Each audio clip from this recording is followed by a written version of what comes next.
క్షణమైన ఊహించగలనా నీ కృపలేని నా బ్రతుకును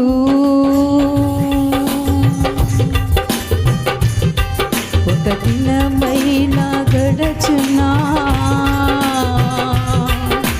నీవు లేని నా జీవితానా ఒక క్షణమైన ఊహించగలనా నీ కృపలేని నా బ్రతుకును నా ప్రాణమా నా జీవమా యేసయ్యా నీవే నా ఆధారము అలసిన హృదయముతో చేరాను నీ సన్నిధి సమస్యలతో సతమతమై కోరాను నీ స్నేహము. 131వ అధ్యాయం 1వ వచనం 2వ వచనం. యెహోవా నా హృదయము అహంకారము గలది కాదు, నా కన్నులు మీదు చూచినవి కావు. నాకు అందని వాటి అందైనను గొప్ప వాటి అందైనను నేను అభ్యాసము చేసుకొనుట లేదు.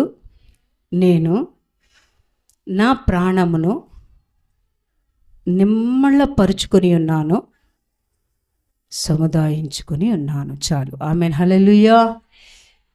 ఇక్కడ కీర్తనాకారుడు అంటూ ఉన్నాడు, దావీదు మహారాజు అంటూ ఉన్నాడు, దేవుని సన్నిధిలో ఆయన ఒక చక్కని పాట పాడాడండి.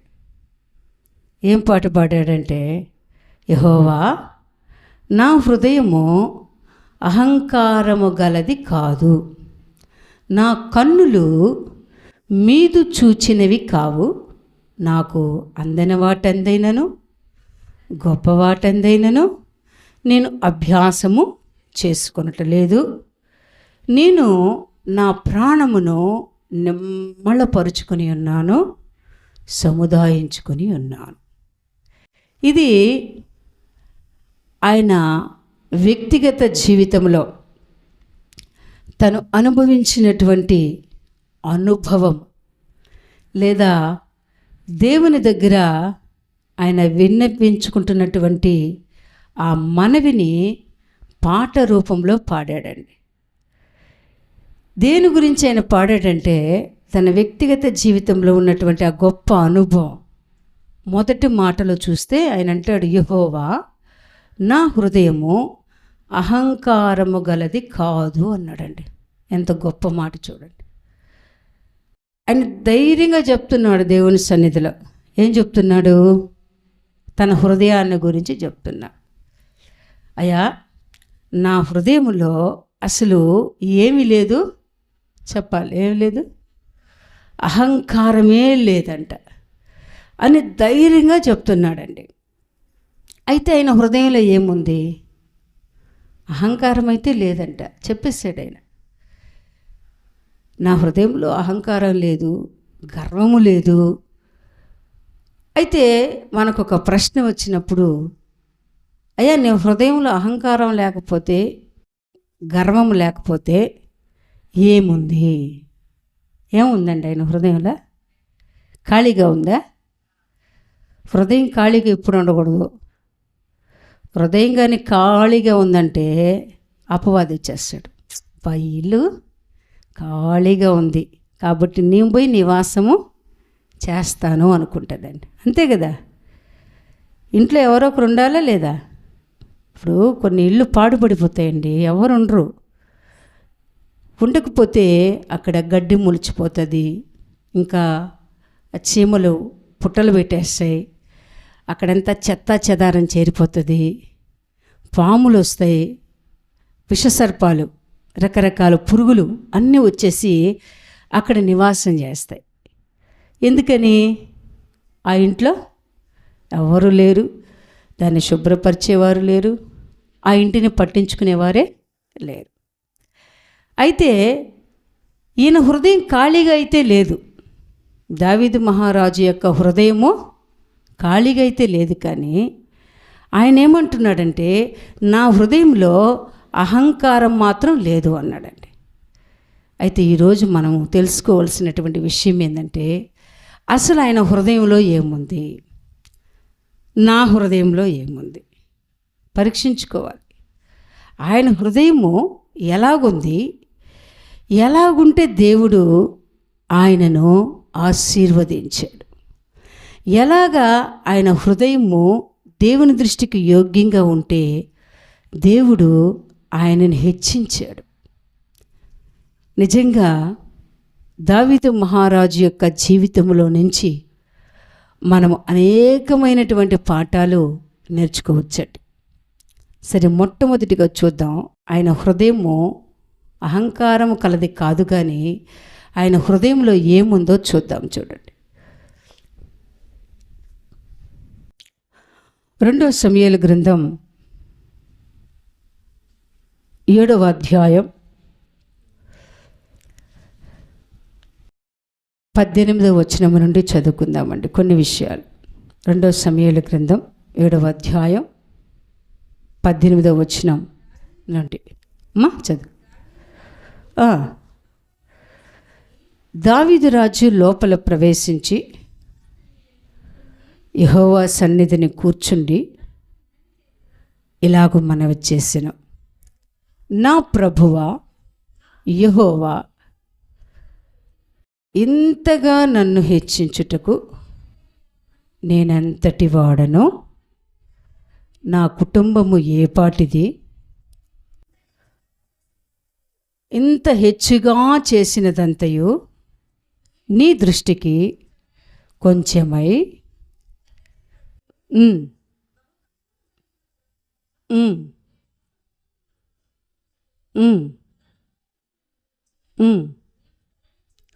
నీవు సెలవిచ్చి ఉన్నావు. ఆమేన్, హల్లెలూయా. చూడండి, దేవుడు ఈయన పట్ల చాలా మేలు చేశాడు. దావీదు మహారాజు యొక్క జీవితంలో దేవుడు ఎన్నో మేలు చేశాడు. అయితే ఈయన హృదయం ఎలాంటిదంటే కృతజ్ఞతతో నింపబడిన హృదయం. ఆమేన్, హల్లెలూయా. కృతజ్ఞతతో నింపబడిన హృదయం కాబట్టే దేవుడు చేసినటువంటి మేలులను ఆయన సన్నిధానంలో విన్నవిస్తూ ఆయనకు స్తుతులు అర్పిస్తూ ఉన్నాడండి. కారణం ఏంటంటే, దావీదు మహారాజు ఒకసారి ఆయనకు ఒక ఆలోచన వచ్చిందండి. దేవుడేమో నన్ను ఇంతగా హెచ్చించి మంచి నగరములో మంచి రాజ్యమును నాకు అనుగ్రహించి, నేనైతే మరి చక్కటి నివాసములో నివసిస్తూ ఉన్నాను, బ్రతుకుతూ ఉన్నాను, ఆనందంగా ఉన్నాను. అయితే నా దేవుని యొక్క మందసము డేరాలో ఉంది. ఆ దినాలలో డేరాలంటే మనం టెంట్లు అంటాం కదా, అక్కడక్కడ వేస్తూ ఉంటారు. ఈ సర్కస్ కాడ కానీ లేదా కొంతమంది నివసించడానికి ఈ వాళ్ళు ఏమంటారంటే వలస ప్రాంతానికి వస్తూ ఉంటారు. ఒక దగ్గర నుంచి ఇంకొక దగ్గరికి మారిపోతూ ఉంటారు. వారికి స్థిరమైనటువంటి నివాసం ఉండదు, డేరాలు వేసుకుంటారు వాళ్ళు. అయితే ఆ దినాలలో దేవుని యొక్క మందస్సం అంట డేరాలలో ఉండేది. ఈయనకి చాలా బాధేసింది. నేనైతే ఇంత లగ్జరీగా ఉన్నాను, సంతోషంగా ఉన్నాను, బాగా తినుచు త్రాగుచు దేవుడు చేసినటువంటి మరి ఆ యొక్క గొప్ప కార్యాలను బట్టి ఆనందిస్తూ ఉన్నాను. కానీ నా దేవునికి ఒక మందిరం అంటూ లేదు, ఆయన మందస్సం డేరాలో ఉందని ఆయన తలంచుకుని, నేను ఎలాగైనా సరే దేవునికి ఒక మందిరం కట్టాలి అని అనుకుంటాడండి. ఆమేన్, హల్లెలూయా. ఏం కట్టాలంట? మందిరం కట్టాలి. కానీ దేవుని యొక్క ఉద్దేశం అది కాదు. దావీదు మహారాజు చేత దేవుడు మందిరం కట్టించాలని ఆయన తలంచలేదండి. కారణం ఏంటంటే, దావీదు మహారాజు యుద్ధములు చేసి మరి ఆ యొక్క చేతులు రక్తము చేత అపరాధముగా ఎంచబడి ఉంటాయి కాబట్టి దేవునికి అది ఇష్టం లేదు. కనుక ఆయన అంటాడు, దావీదు ఒక ప్రవక్తను పంపించి ఆ ప్రవక్తకు దర్శనమిచ్చి ఆయన ద్వారా మాట్లాడించి, మరి ఆయన ద్వారా దేవుడు అతనితో ఏం మాట్లాడతాడంటే దావీదు మహారాజుతో, అయ్యా నీవు కాదు మందిరము కట్టేది, నీ సంతతి, నీ గర్భములో నుంచి వచ్చినటువంటి వ్యక్తి నుంచి పుట్టినటువంటి బిడ్డ ద్వారా మందిరాన్ని నేను కట్టించుకుంటాను అంటాడండి. మరి అప్పుడు ఆయన చాలా సంతోషపడి ఆయన ఏం చేస్తాడంటే, దావీదు మహారాజు మరి సింహాసనం మీద నుంచి దిగి లోపలికి ప్రవేశించి, అప్పుడు మనం ఏం అర్థం చేసుకోవాలి అంటే దేవుని సన్నిధిలో ఆయన మోకరించి ఆయన ఈ రీతిగా ప్రార్థన చేశాడు, ఈ రీతిగా మనవి చేశాడు, ఈ రీతిగా కృతజ్ఞతలు చెల్లిస్తాడు. అయ్యా, ఇంతగా నీవు నా కుటుంబమును కానీ నన్ను కానీ హెచ్చించుటకు నేను ఏ పాటి వాడను. ఆమేన్, హల్లెలూయా. మరి ఆయన యొక్క హృదయం ఎలా ఉంది అంటే కృతజ్ఞతతో నిండి ఉంది. ప్రియమైన దేవుని బిడ్డ, దేవుడు నీ జీవితంలో చేసినటువంటి ఏ మేలును కూడా నీవు మర్చిపోకూడదండి. అది చిన్నదైనా సరే, నీ జీవితంలో చేసినటువంటి ప్రతి మేలును తలంచుకుంటూ ఆయనకు కృతజ్ఞతలు చెల్లించేటువంటి జీవితాన్ని కలిగి ఉండాలని మనం ఒక పాఠాన్ని నేర్చుకోవాలండి. ఎందుకంటే కృతజ్ఞత లేని వారంట అరణ్యములో ఆకులు రాలినట్లు రాలిపోయారంటండి ఇజ్రాయేల్ జనాంగం. అయితే ఈరోజు మన పరిస్థితి ఎలా ఉంది? దేవుని దగ్గర మేళ్ళు పొందుకున్నంతసేపు ఆయన పాదాలు పట్టుకుని, ఒకవేళ దేవుడు మనకి మేలులు చేస్తే వాటిని మరచిపోయేటువంటి హృదయాన్ని మనం కలిగి ఉన్నామేమో ఒకవేళ. ప్రియమైన దేవుని బిడ్డ, అనేకమైనటువంటి పరిస్థితులు వచ్చినప్పుడు అనేక విధాలుగా కాపాడినటువంటి దేవుడు అండి ఆయన. ఈరోజు ఒక సహోదరి మరి మన పాటర్ సంఘంలో సాక్ష్యం చెప్పింది. అమ్మాయి యవనస్తురాలు అమ్మాయి, మరి ఇక్కడికే వస్తుంది, మాగుంట లేఅవుట్గా అక్కడ పనిచేస్తుంది అటు సైడు. ఆ పాప బస్సు ఎక్కడం కోసం నిలబడుకొని ఉందంట. మరి పక్కనే ట్రాన్స్ఫారం ఉందంట. అమ్మాయి చూడలేదు, మరి చూసిందో లేదో నాకు తెలియదులేండి. అమ్మాయి అక్కడ నిలబడుకో ఉందంట. చాలాసేపు నిలబడింది, ఒక 5 నిమిషాలు 10 నిమిషాలు 15 నిమిషాలు నిలబడింది. అయితే బస్సు వచ్చిన తర్వాత అమ్మాయి ఎప్పుడైతే బస్సు అటు ఎక్కి లోనికి వెళ్ళిందో ఆ ట్రాన్స్ఫారం పెద్దగా పేలిందంటండి. నిప్పురవలు అట్లా చెలరేగి ఒక భయంకరమైన శబ్దం వచ్చిందండి. అమ్మాయి లోనికి వెళ్ళి ఎప్పుడైతే ఆ శబ్దం వచ్చిందో వెనక్కి తిరిగి చూసి ఆ బస్సులోని అమ్మాయి కన్నీళ్లు కార్చి దేవుడికి కృతజ్ఞతాస్తుతులు చెల్లించిందంట. ఆమేన్, హల్లెలూయా. ప్రభువా, నువ్వు ఎంతగా కాపాడే దేవుడు. యవనస్తురాలు ఏడుస్తూ చెప్పిందని, నా దేవుడు నాకు తోడై ఉన్నాడని నేను అప్పుడు గుర్తుపట్టాను. అంతసేపు నేను అక్కడ నిలబడే ఉన్నాను, కానీ అపాయం సంభవించలేదు. అయితే నేను ఎప్పుడైతే లోనికి వెళ్ళానో అక్కడ ట్రాన్స్ఫార్మర్ పెద్ద శబ్దముతో నిప్పురవలు అలాగే చెలరేగాయి. ఒకవేళ అక్కడ నేనుంటే ఏమై ఉండేదో నాకు తెలియదు, కానీ దేవుడు నా ప్రాణాన్ని కాపాడాడు. ఆమేన్, హల్లెలూయా. కృతజ్ఞతా హృదయం అండి. దేవుడు మన జీవితం పట్ల చేస్తున్నటువంటి ప్రతి మేలును నువ్వు అనుదినము కూడా తలంచుకోవాలి. ప్రతి దినము కూడా. నీకు ఆరోగ్యము లేనప్పుడు ఆయన ఆరోగ్యం దయచేసేటువంటి ఆరోగ్య ప్రదాత అండి ఆయన. ఒకవేళ నువ్వు సమస్యలతో సతమతమవుతూ ఎవరితో చెప్పుకోలేక నీ బాధ నువ్వే ఒకవేళ అనుభవిస్తూ ఉన్నావేమో ప్రియమైన దేవుని బిడ్డ, అయితే ఆ సమయంలో నువ్వు దేవుని దగ్గరకు వచ్చి ఆయన పాదాల చెంత చేరి నీ హృదయాన్ని నీళ్ళ వల్లే కృమ్మరించినప్పుడు, ఆయన నీ జీవితంలో గొప్ప కార్యములు చేసినప్పుడు దాన్ని నువ్వేం చేయాలంటే తలంచుకుంటూ ఉండాలి. ఆమేన్, హల్లెలూయా. ఎందుకు దావీదు మహారాజు అంతగా ఆశీర్వదించబడ్డాడు?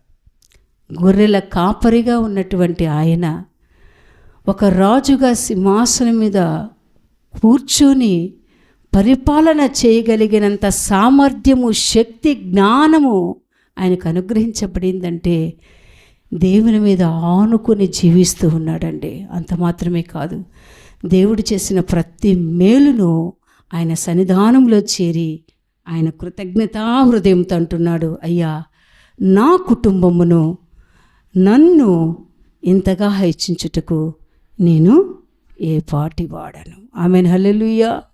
ఈరోజు మన జీవితాలు ఎలా ఉన్నాయి చూడండి, ఒక్కసారి పరీక్షించుకుందాం. ఎప్పుడు కూడా దేవుడు చేసినటువంటి మేలులే కాదండి, దావీదు మహారాజులో ఉన్న మరొక లక్షణం చూద్దాం. చూడండి, 2 సమూయేలు గ్రంథం 9వ అధ్యాయం 1వ వచనం చదువుకుందాం. 2 సమూయేలు గ్రంథం 1వ అధ్యాయం 1వ వచనం చదువు. 9వ అధ్యాయం 1వ వచనం. యోనాతానును బట్టి నేను ఉపకారము చూపుటకు సౌలు కుటుంబంలో ఎవడైనా కలడా అని దావీదు అడిగిన. ఆమెన్, హల్లెలూయా. చూడండి, దావీదులో ఉన్నటువంటి మరొక లక్షణం ఏంటంటే, దేవుడు చేసినటువంటి మేలులు తలంచుకుని కృతజ్ఞత బుద్ధి కలిగి స్తుతిస్తూ దేవుని మహిమపరుస్తూ ఉన్నాడు. రెండోది, ఇతరులు చేసినటువంటి మేలును కూడా తలంచుకుని వాళ్ళకి ఉపకారము చేయాలన్నటువంటి హృదయముతో నింపబడినటువంటి వాడండి. ఆమెన్, హల్లెలూయా. ఇతరులు మేలు చేస్తే జాగ్రత్త వినాలి. మనలో ఉన్నటువంటి, అంటే అందరిలో అని కాదు కానీ చాలా వరకు ఎక్కువ మందిలో ఉన్న లక్షణం ఏంటంటే, మేలు పొందుకున్నదాకా వాళ్ళని బాగా అంటి పెట్టుకొని ఉంటామండి. ఆ తర్వాత కొంత దూరమైన తర్వాత ఏమంటామంటే, భలే చేసినావులే మనో సహాయమా, ఏమీ నువ్వు చేయకపోతే నాకు ఇంకొకరు చేయరా అని వాళ్ళని తులనాడతామండి. అంటే వాళ్ళు చేసిన మేలుని ఏం చేస్తాం, ఉపకారాన్ని ఏం చేస్తామంటే మరిచిపోయి వారిని మరలా మనం అనరాని మాటలు అంటాం. ఒక్కసారి జ్ఞాపకం చేసుకోండి, అలాగే ఎప్పుడైనా అన్నామేమో మన జీవితంలో. ఏ వ్యక్తి చేసిన మేలును ఎన్నడూ కూడా మర్చిపోకూడదండి. అటువంటి లక్షణము కలిగిన వాడు దావీదు మహారాజు. ఆయన అంటాడు ఆ యొక్క వచనంలో, మరలా ఒకసారి చదువుమా. యోనాతానును బట్టి నేను ఉపకారము చూపుటకు సౌలు కుటుంబంలో ఎవడైనా కలడా అని దావీదు అడిగిన. ఆమెన్, హల్లెలూయా. అంతకు మునుపు యోనాతాను దావీదు ఇద్దరు ఎలాంటి వ్యక్తులంటే మంచి ప్రాణ స్నేహితులండి. ఒకరి ప్రాణము ఇంకొకరి ప్రాణముతో పెనవేసుకుని ఉందంట. ఒకరి ప్రాణం ఒకరితో అంతగా స్నేహితులు. అయితే యోనాతాను అనేక మార్లు దావీదు మహారాజుకి ఉపకారం చేశాడండి. అతని మీదకి శత్రువు వస్తున్నాడు అన్నప్పుడు యోనాతాను ముందుగానే దావీదుకి చెప్పేవాడు, దావీదు జాగ్రత్తగా ఉండు, శత్రువు నీ మీదకి వస్తూ ఉన్నాడు. ఆ రీతిగా ఆయన కాపాడుతూ మంచి ఆలోచన చెప్తూ మేలు చేస్తూ వచ్చినప్పుడు యోనాతాను కొన్ని దినాలకు చనిపోయిన తర్వాత దావీదు మహారాజు ఆలోచిస్తాడండి. ఏమని ఆలోచిస్తాడంటే, యోనాతాను నాకు ఉపకారం చేశాడు, ఇప్పుడు నేను ఆ ఉపకారాన్ని ఏ రీతిగా తీర్చుకోవాలి, ఏ రీతిగా అతనికి నేను మేలు చేయాలి అని ఆలోచిస్తున్నప్పుడు ఆయన అనుకుంటాడు, ఒక వ్యక్తిని పిలుస్తాడండి. పిలిచి, అయ్యా యోనాతాన్ని బట్టి వారి కుటుంబానికి నేను మేలు చేయాలనుకుంటున్నాను కనుక ఆ సౌలు కుటుంబంలో ఎవరైనా ఉన్నారా అంటే, అప్పటికే వాళ్ళు అనేక మంది వాళ్ళొక వంశంలో చనిపోయి ఉంటారండి. ఎవరైనా బ్రతికున్నారా, నేను మేలు చేయాలి, నాకు అంతగా వాళ్ళు ఉపకారం యోనాతాను చేశాడు అన్నప్పుడు ఒక వ్యక్తి వస్తాడండి. ఆయన పేరు సీబా. ఎవరు ఆయనంటే సౌలు కుటుంబంలో ఉన్న సేవకుడు ఆయన. ఆయన చెప్తాడు, అవునయ్యా ఉన్నాడు. మరి ఎవరు అతనంటే యోనాతాను యొక్క కుమారుడు. అతను ఎలాంటి వాడు? కుమారుడు అంటే కుంటివాడంటండి. 2 కాళ్ళు నడవడానికి పని చెయ్యు, కుంటివాడు. అయితే దావీదు మహారాజు అంటాడు, అతనిని తీసుకుని రండి, నేను అతనికి ఉపకారము చెయ్యాలి. ఆమేన్, హల్లెలూయా, హల్లెలూయా.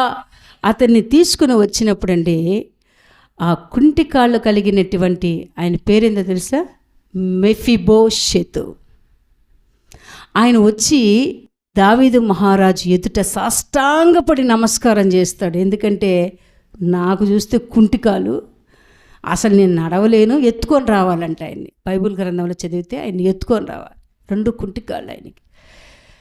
మరి ఇటువంటి వ్యక్తిని ఆయన నన్ను తీసుకుని వచ్చి రాజు ఎదుట కూర్చోబెడుతూ ఉన్నారు.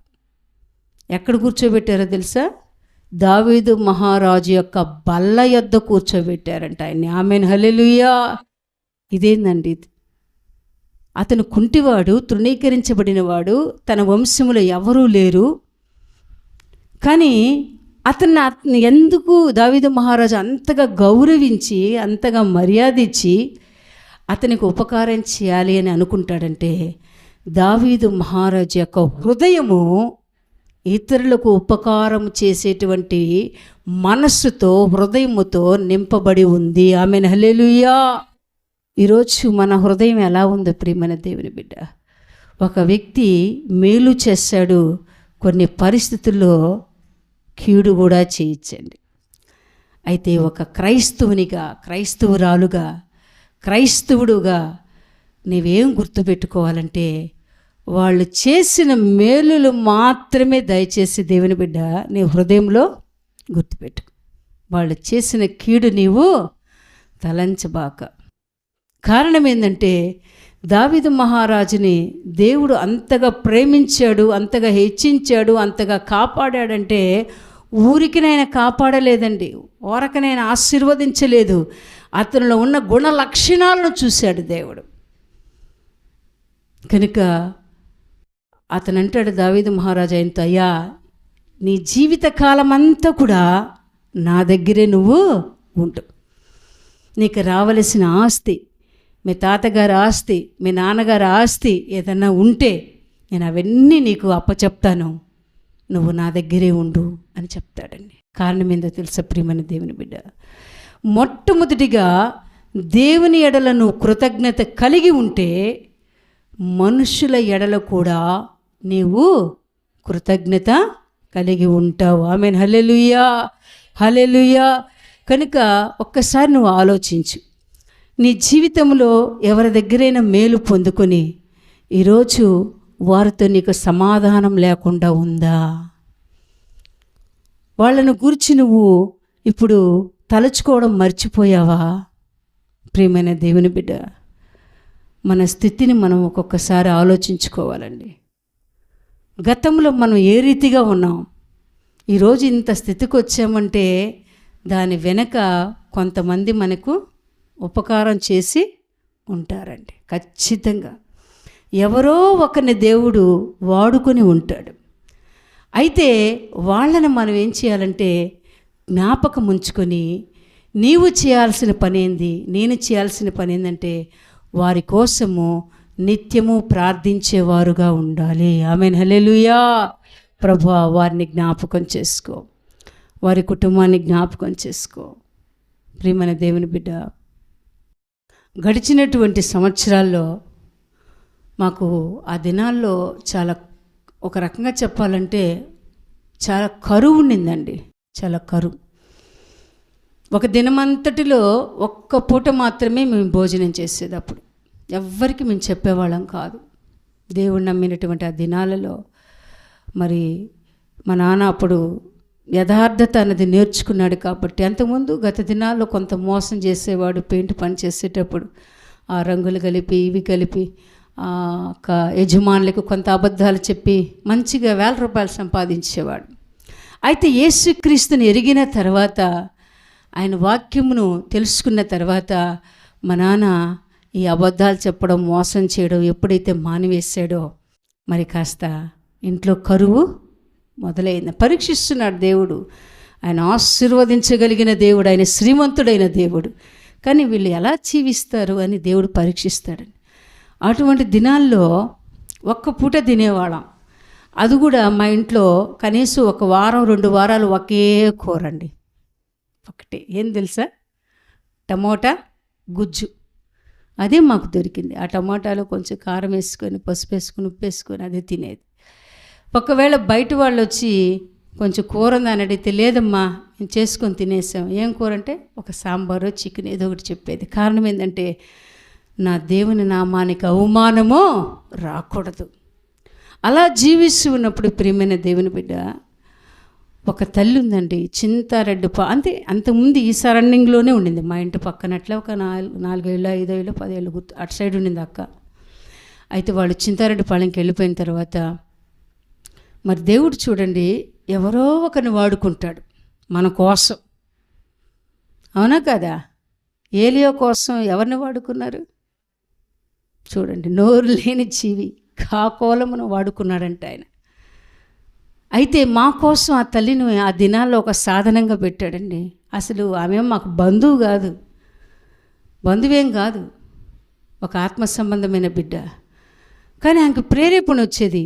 అక్కడి నుంచి ఆమె దోశలు చేసుకొని, చికెన్ చేసుకొని ఆ క్యారేజ్లో పెట్టుకొని మా ఇంటికి వచ్చి మాకు పెట్టి ఉదయం నుంచి సాయంత్రం దాకుండి మరలా వెళ్తూ వాళ్ళది పేద కుటుంబమే, కానీ మాకంటే కాస్త మెరుగ్గా ఉన్నారు అప్పుడు వాళ్ళ భర్తతో అనేది, అయ్యా వచ్చినమో వాళ్ళ కుటుంబంలో బియ్యం లేదు, వాళ్ళేమో నాతో చెప్పాలని గమనించాను, వాళ్ళు కొద్దిగా కూరగాయలు నూనె పప్పు అవన్నీ తీసిస్తామని చెప్పి ఆ సెంటర్ కాడ నన్ను తీసుకెళ్ళి తీసిచ్చి పంపించేదండి ఆమె. హల్లెలూయా. అయితే ప్రియమైన దేవుని బిడ్డ, నా జీవితంలో ఆ తల్లిని ఎప్పుడు కూడా నేను మర్చిపోను. ఆ తల్లి మా ఇంటికి వచ్చినప్పుడల్లా ఆమెను ఆదరించేదాన్ని. నా చేతిలో కలిగింది ఆ తల్లికి ఇచ్చి పంపించేదాన్ని. కారణం ఏంటంటే మనుషులు చేసినటువంటి మేలులు ఉపకారములు కూడా మనము మరిచిపోయేవారముగా ఉండకూడదండి. కనుక ప్రియమైన దేవుని బిడ్డ, దావీదు మహారాజు తన యొక్క జీవితంలో కలిగినటువంటి ఆ అనుభవాన్ని అని చెప్తున్నాడు. నా హృదయములో అహంకారము ఉందా? లేదు. ఆయన అహంకారులను ఎదిరించే దేవుడండి. ఆయన గర్విష్ఠుల యొక్క కొమ్మును ఏం చేస్తాడంట? ఇరిచేస్తాడు ఆయన. అబ్బో వీడేదో కాస్త పైన, ఏమీ లేనప్పుడు నేల మీద నడుస్తారంట, అన్నీ ఉన్నప్పుడు ఏం నడుస్తారా? గాల్లోనా? మనకి ఉన్నా లేకపోయినా ఒకే రీతిగా ఉండాలండి. ఆమేన్. హల్లెలూయా, హల్లెలూయా. కనుక ప్రియమైన దేవుని చేత మమ్మల్ని దర్శించావు ప్రభా. ఏ రీతిగా దావీదు మహారాజ్ ధైర్యముగా, నా హృదయంలో అహంకారం లేదు, మరి హెచ్చువాటి ఎందు గొప్పవాటి ఎందు నేను మనసు ఉంచట్లేదు, అభ్యాసం చేయట్లేదు, కానీ నా ప్రాణం నేను సముదాయించుకుంటున్నాను, నిమ్మళపరుచుకుంటున్నానని తను కలిగినటువంటి ఆత్మీయ అనుభవాన్ని పాట రూపంలో వ్యక్తపరిచాడు ప్రభువా. ఇదిని మందు ఆ వాక్యములు మేము ధ్యానించి ఉండగా, దేవా నీ ఎదుట మా హృదయము ఒకవేళ సరిగా లేకపోతే సరిచేయండి ప్రభువా. ఈ ఘోరమైన వ్యాధి కలిగిన హృదయం ప్రభువా, ఇది మమ్మల్ని మోసం చేస్తుందయ్యా, మాతో అబద్ధం కూడా చెబుతుంది ప్రభువా, కానీ నీ యొక్క ఆత్మ మాతో సత్యమే పలుకుతుంది ప్రభువా. కనుక నీ వాక్యము చేత తండ్రి ఈ దినమందు ప్రభు మమ్మల్ని దర్శించారు నాయన, నీకు వందనాలు అయ్యా. నా జీవితాన్ని నేను సరి చేసుకోవడానికి ఇష్టపడుతూ ఉన్నానని ప్రియమైన దేవుని బిడ్డ, ఎప్పుడైతే ఆయన పాదాల చెంతకు వస్తావో నిశ్చయంగా దేవుడు నిన్ను నవనూతనమైన అభిషేకముతో నింపి, నవనూతనమైన వాత్సల్యతని ఎడలైన చూపించి ఆయన కౌగిలిలో నిన్ను హత్తుకుంటాడు. ప్రియమైన దేవుని బిడ్డ, కళ్ళు మూసుకుందాం. ప్రార్థనలో గడుపు. ప్రభువా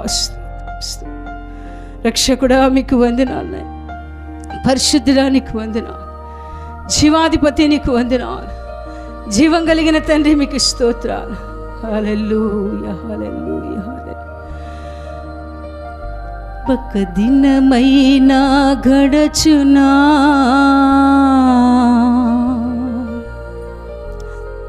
నీవు లేని నా జీవితానా, ఒక క్షణమైన ఊహించగలనా,